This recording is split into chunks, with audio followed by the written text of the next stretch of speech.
கருப்பு படத்தோட teaser release ஆகி மோர் ஓவர் பாசிட்டிவ் ரெஸ்பான்ஸ் தான் ரிசீவ் பண்ணிக்கிட்டு இருக்கு. சூர்யா 45 ஃபர்ஸ்ட் ஃபீமேல் சென்ட்ரிக் ப்ராஜெக்டாக தான் இருந்திருக்கு. நயன்தாரா அவங்கள லீட் ரோலாக வச்சு மூக்குத்தி அம்மன் அப்படின்ற சூப்பர் ஹிட் படத்தை கொடுத்தாரு RJ Balaji. Same like Trisha அவங்கள லீட் ரோலாக வச்சு ஒரு படம் பண்ணணும்னு உருவாக்கப்பட்ட ப்ராஜெக்ட் தான் இந்த கருப்பு. பட் சூர்யா அவர்கள் கதை கேட்க கூப்பிடும்போது ஃபீமேல் சென்ட்ரிக் மூவியாக இருந்ததை மேல் சென்ட்ரிக் மூவியாக நரேட் பண்ணியிருக்காரு ஆர்ஜே பாலாஜி. கற்பூரங்காட்டி கண்ணில் ஒத்திக்கிற சாந்தமான சாமி இல்ல, மனசார வேண்டிட்டு மிளகா அரைச்சா உடனே நியாயம் கொடுக்கிற முரட்டுத்தனமான சாமி. டீசரோட ஆரம்பத்திலேயே குதிரையில கையில அருவாளோட கருப்பசாமி கம்பீரமா இருக்க அவரை சுத்தி சிகப்பு துணியால மணியை கட்டி தொங்க விட்டுருப்பாங்க. மனசார வேண்டிக்கிட்டு சிகப்பு துணியால மணியை கட்டி அந்த மணியை அடிக்கும்போது நம்ம வேண்டுதல் கருப்புசாமிக்கு கேட்குன்றது நம்பிக்கை. டீசர்ல இந்த ஒரு ஃபைட் சீக்வன்ஸ்ல கவனிச்சிங்கன்னா சூர்யா அவர்களும் அதே மாதிரியான ஒரு சிகப்பு துணியை தான் அடிச்சிருப்பாரு. சூர்யா அவர்களுடைய பர்த்டே ட்ரிபியூட் அப்படின்றதால டீசர் முழுக்க ஃப்ரேம் பை ஃப்ரேம் அவரோட கட்ஸ் மட்டுமே வச்சிருக்காங்க.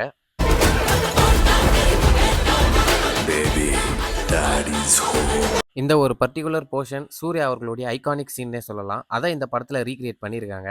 இந்த ஷாட்டில் ரைட் சைடு மலையாள ஆர்டிஸ்ட் இந்திரனும் லெஃப்ட் சைடு ஆர்டிஸ்ட் சனகாவும் இருக்காங்க.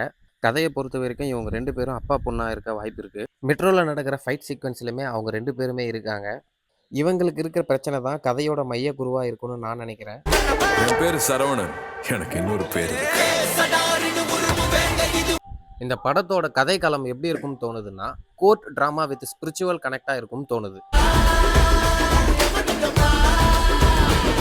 இந்த படத்தோட அறிவிப்பு வந்த நாள்ல இருந்து ஆர்ஜே பாலாஜி அவர்கள் தான் படத்தோட நெகட்டிவ் லீட் பண்றாருன்னு பேசிட்டு இருக்காங்க. ஆனா என்னோட கணிப்பு படி ஆர்ஜே பாலாஜி கதைக்கு ஒரு கதாபாத்திரமாவும் வில்லனா நடிகர் நடராஜன் இருப்பாருன்னு தோணுது.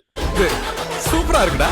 இந்த வீடியோவோட கிளைமேக்ஸுக்கு வந்தாச்சு. இப்போ நான் சொல்ல போற விஷயம் நிறைய பேருக்கு ஷாக்கிங்கா இருக்கலாம், நம்ப முடியாமையும் போகலாம். எஸ், படத்துல கண்டிப்பா 2 சூர்யா இருக்காங்க. ஒரு கேரக்டர் அட்வொகேட் கேரக்டராகவும் இன்னொரு கேரக்டர் ஸ்பிரிச்சுவல் கேரக்டராகவும் இருக்காங்க.